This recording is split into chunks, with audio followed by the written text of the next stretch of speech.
Hi everyone, आप सबको Shanti Niketan online study अभियान यूट्यूब चैनल पर स्वागत है। दोस्तों, आज के मैं इस वीडियो में प्रायद्वीपीय पर्वत के बारे में बताऊंगा। गाइज, अभी तक आप लोग चैनल को सब्सक्राइब नहीं किए तो प्लीज़ चैनल को सब्सक्राइब कर लीजिए और बेल आइकन ऑन कर लीजिए, जिससे लेटेस्ट वीडियो आपके पास सबसे पहले पहुंच पाएगी। हाँ दोस्त, यूट्यूब चैनल पर शांति निकेतन अभियान भी सर्च कीजिएगा तो मेरा ही चैनल आएगा। शांति निकेतन ऑनलाइन स्टडी अभियान भी दीजिएगा तो मेरा ही चैनल आएगा।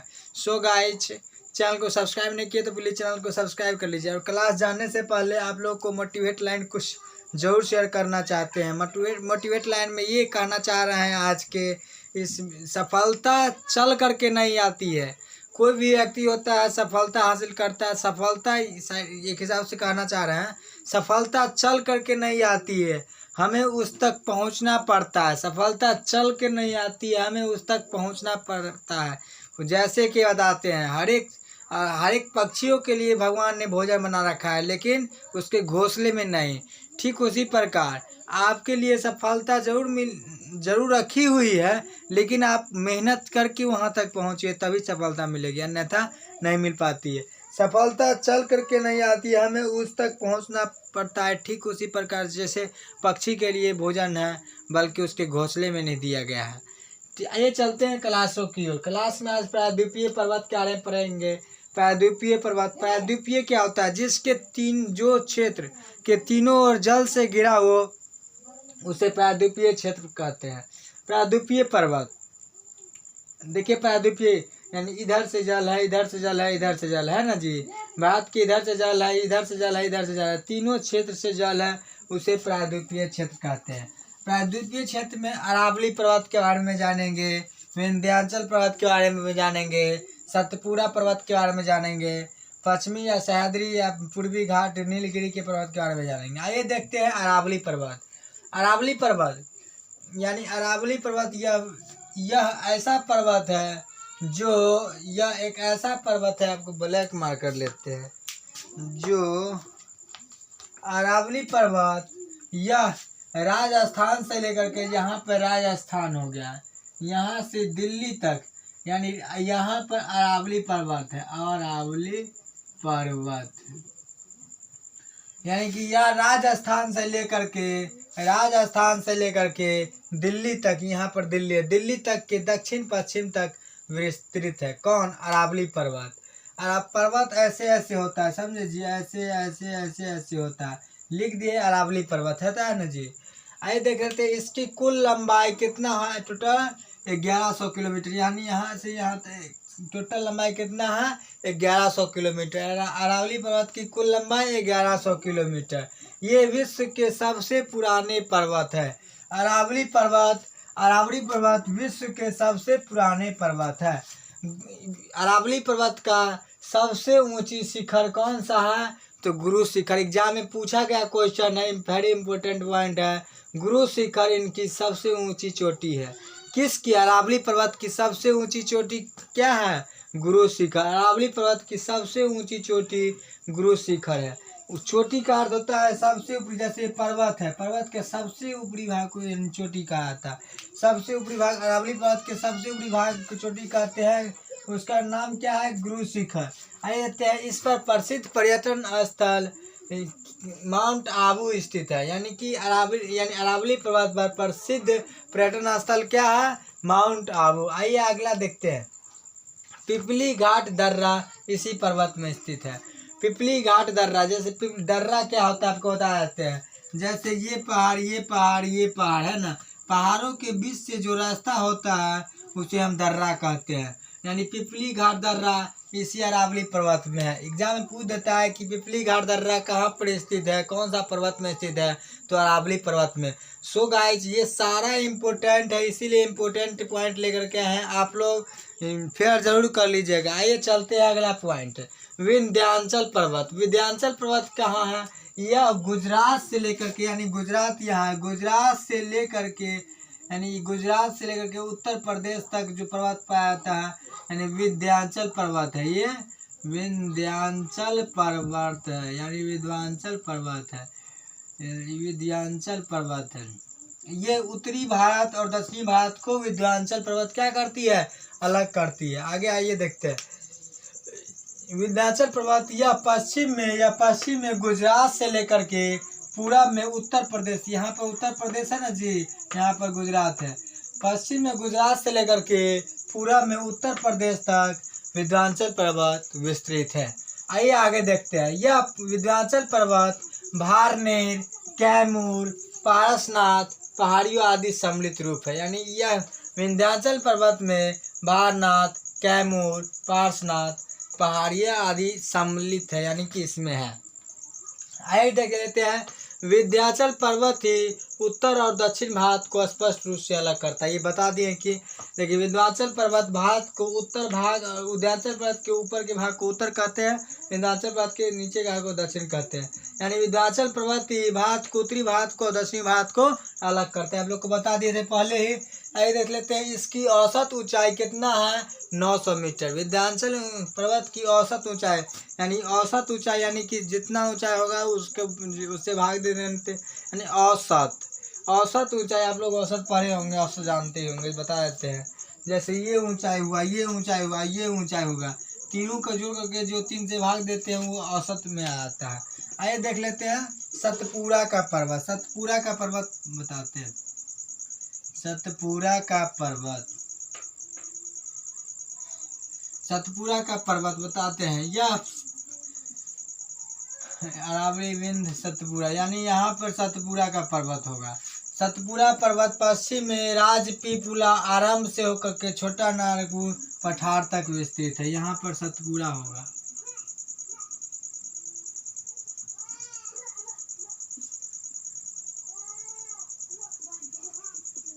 यह सतपुड़ा पर्वत राजपीपला से आरंभ होकर के छोटा नागपुर तक के पठार को सतपुड़ा, अरावली विंध्य सतपुड़ा पर्वत विस्तृत है। यानी कि यह पश्चिम में राजपीपला से आरंभ होकर के, यानी उत्तर में छोटा नागपुर का पठार, यहाँ छोटा नागपुर के पठार तक विस्तृत है। आइए देखते हैं। महादेव और मैकाल पहाड़ियाँ भी इसी पर्वतमाला का हिस्सा है। महादेव और मैकाल पहाड़ियाँ भी सतपुड़ा पर्वत में ही पर्वतमाला का उदाहरण है। आइए देखते हैं। 1350 मीटर ऊंचे धूपगढ़ चोटी इसकी सबसे ऊंची चोटी है। सतपुड़ा का सबसे ऊंची चोटी क्या है, धूपगढ़। आइए आगे देखते हैं। पश्चिमी घाट या सह्याद्री। पश्चिमी घाट इसको कहते हैं। जैसे भारत का नक्शा है तो इसको पश्चिमी घाट कहते हैं, इसको पूर्वी घाट कहते हैं। आप लोग को बता दिए थे कि सबसे ऊपरी भाग उत्तर कहते हैं, सबसे निचले भाग को दक्षिण कहते हैं, दाएं भाग को पूरब कहते हैं और बाएं भाग को पश्चिम कहते हैं। तो पूरब की ओर है इधर तो पूर्वी घाट हो गया, और पश्चिम की होगा तो पश्चिमी घाट होता है।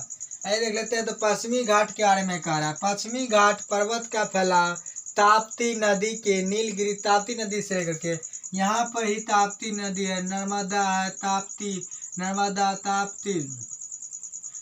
ताप्ती नदी है। यहाँ से लेकर के यहाँ तक के भाग को, नीलगिरी की पहाड़ी यहाँ तक है, यानी यहाँ से लेकर के यहाँ तक के भाग को पश्चिमी घाट या सह्याद्री कहा जाता है। आइए देखते हैं। यानी ताप्ती से लेकर के नीलगिरी तक के पहाड़, यहाँ नीलगिरी की पहाड़ी तक के स्थान को क्या कहेंगे, पश्चिमी घाट कहते हैं। पश्चिमी घाट एक भस्म कागार घाट रहता है। आइए देख लेते हैं आगे। उत्तरी सह्याद्री का सर्वोच्च शिखर, यानी उत्तरी सह्याद्री यानी कि इधर के उत्तरी सह्याद्री का, यानी कि उत्तर के भाग को, इधर के भाग को उत्तरी सह्याद्री का सबसे सर्वोच्च शिखर कालसुबाई है। उत्तरी सह्याद्री का यानी उत्तर की ओर जो सह्याद्री भाग होता है उसे सबसे ऊंची शिखर का क्या है, कालसुबाई, जो 1646 मीटर है। आइए देखते हैं। जबकि सह्याद्री का सबसे ऊंची शिखर, यानी कि टोटल सह्याद्री ये है, पश्चिमी घाट की सह्याद्री की सबसे ऊंची शिखर कुद्रे है।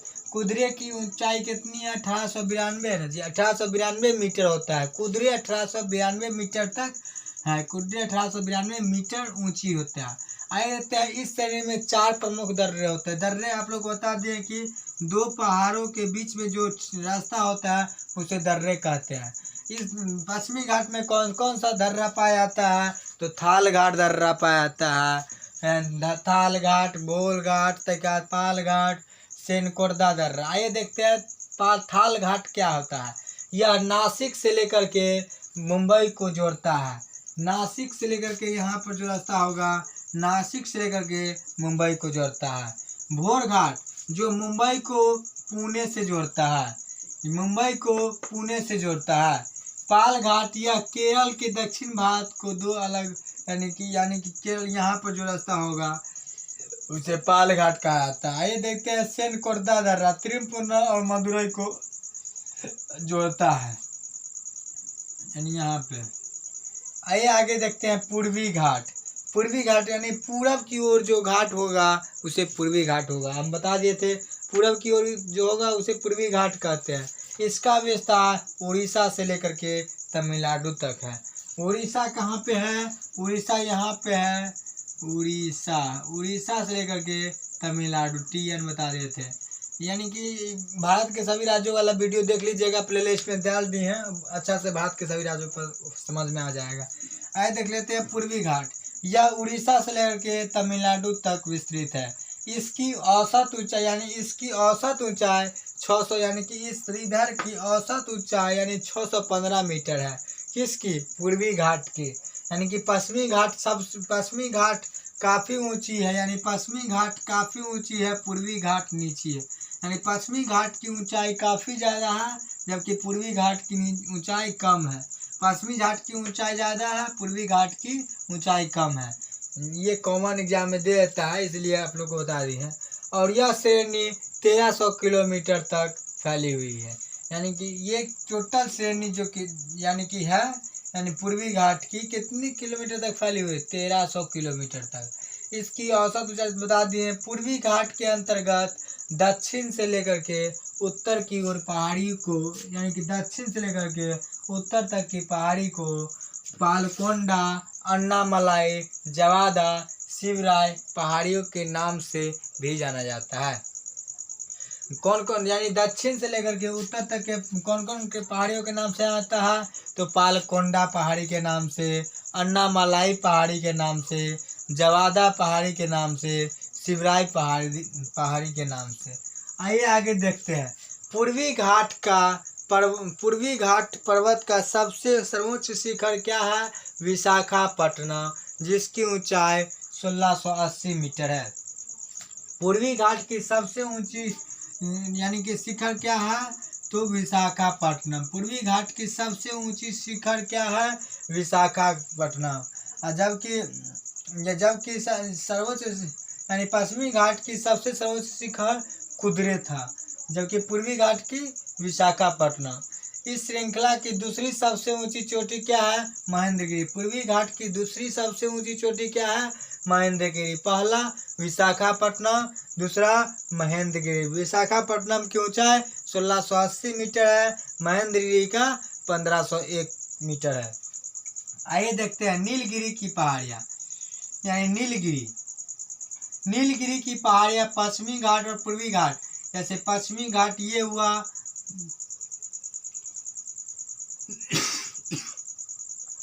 जैसे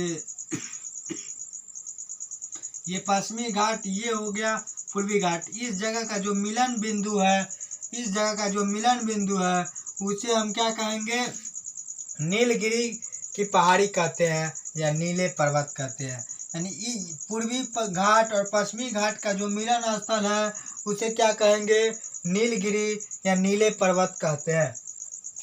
आगे देखते हैं नीलगिरी की सबसे ऊंची चोटी दोदा बेटा है। नीलगिरी की सबसे ऊंची चोटी दोदा बेटा। ये एग्जाम में पूछा गया है कि नीलगिरी की सबसे ऊंची चोटी क्या है? दोदा बेटा, जिसकी हाइट कितना है? 2623 मीटर। जिसकी हाइट कितना, कभी कभी एग्जाम में 2600 मीटर दे देता है, 2623 मीटर। नीलगिरी की सबसे ऊंची चोटी यानी नीलगिरी पूर्वी घाट और पश्चिमी घाट के बीच जो मिलन स्थल होता है, मिलन का जो क्षेत्र होता है, उसे नीलगिरी पर्वत कहते हैं या नीलगिरी कहते हैं। इसकी सबसे ऊंची चोटी दोदा बेटा 2623 मीटर ऊंची है। आइए देखते हैं कुछ महत्वपूर्ण तत्व जो एग्जाम में काफी बार पूछा गया है, वो भी लिख दिए। भारत की सबसे ऊंची चोटी K2 है, यानी कि भारत की सबसे ऊंची चोटी K2 है और यह गॉडविन ऑस्टिन है, जिसकी हाइट 8611 मीटर है, जो काराकोरम श्रेणी में स्थित है। आइए देखते हैं, अन्नामुडी 3 पहाड़ियों के केंद्र से जुड़ी हुई, यानी अन्नामुडी 3 पहाड़ियों के केंद्र बिंदु है। कौन कौन? इलायची, अन्नामुली और पारनी।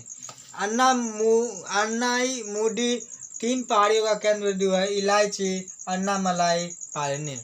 आइए आगे देखते हैं, सुदूर दक्षिण भारत में इलामलाई पहाड़ियाँ है, जिसे इलायची की पहाड़ियाँ के नाम से आता है। ये एग्जाम में पूछा गया था, इलायची की पहाड़ियाँ के नाम से कौन सी पहाड़ियाँ को नाम से जाना जाता है? तो इलामलाई पहाड़ियाँ को इलायची पहाड़ियाँ के नाम से भी जाना जाता है। आइए आगे देखते हैं, प्रायद्वीप भारत अथवा दक्षिण भारत की सबसे ऊंची चोटी, यानी दक्षिण भारत की सबसे ऊंची चोटी क्या है? अन्नामुडी है, अन्नाईमुडी है, यानी कि दक्षिण भारत की सबसे ऊंची चोटी क्या है? तो अन्नाईमुडी, जिसकी ऊंचाई 2695 मीटर है, जो अन्नामलाई पहाड़िया में स्थित है, सो गाइज, आज के वीडियो से आप लोग कुछ भी सीखे हो तो प्लीज़ चैनल को सब्सक्राइब कर लीजिए और बेल आइकन को ऑन कर लीजिए, जिससे लेटेस्ट वीडियो आपके पास बार पहुंचते रहते हैं। सो गाइज, मिलते हैं नेक्स्ट वीडियो में। जय हिंद, वंदे मातरम। Okay, bye bye.